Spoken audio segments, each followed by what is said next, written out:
Reunion ng Kalye serye kasama ang mga lolas at si Yaya Dab pinag-usapan sa mundo ng social media.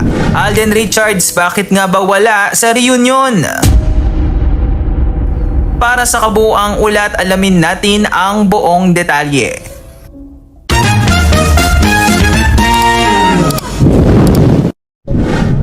Naging viral at emosyonal ang muling pagsasama-sama ng mga minahal na karakter ng Kalye serye na sina Lola Nindora, Tidora at Tinidora kasama ang nag-iisang Yaya Dab na si Maine Mendoza sa pagdiriwang ng milestone ng Itbulaga. Agad na naging usap-usapan sa social media ang panunumbalik ng magic at mga nostalgic na eksena na minsang nagpaligaya sa milyon-milyong mga Pilipino. Subalit sa kabila ng sigla at saya ng reunion, hindi napigilan ng mga tagahanga na maghanap at magtanong.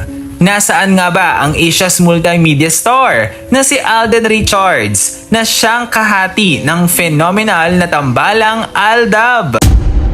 Lumalabas na hindi nakadalo ang aktor dahil sa kanyang abalang schedule at mga dambuhalang proyekto sa pelikula at telebisyon, bukod pa sa kanyang mga pinamamahalaang negosyo. Gayunpaman, binigyan din ni Alden na hindi niya nakakalimutan ang simula ng kanyang tagumpay. Sa kabila ng kanyang pagkawala sa entablado, nag-iwan ang aktor ng isang emosyonal na mensahe sa kanyang social media kung saan sinabi niyang "Forever in our hearts" at buong pusong nagpasalamat sa Aldab Nation para sa mga alaalang hindi kailanman mabubura.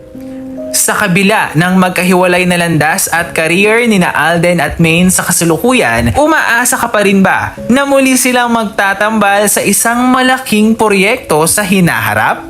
Comment down below.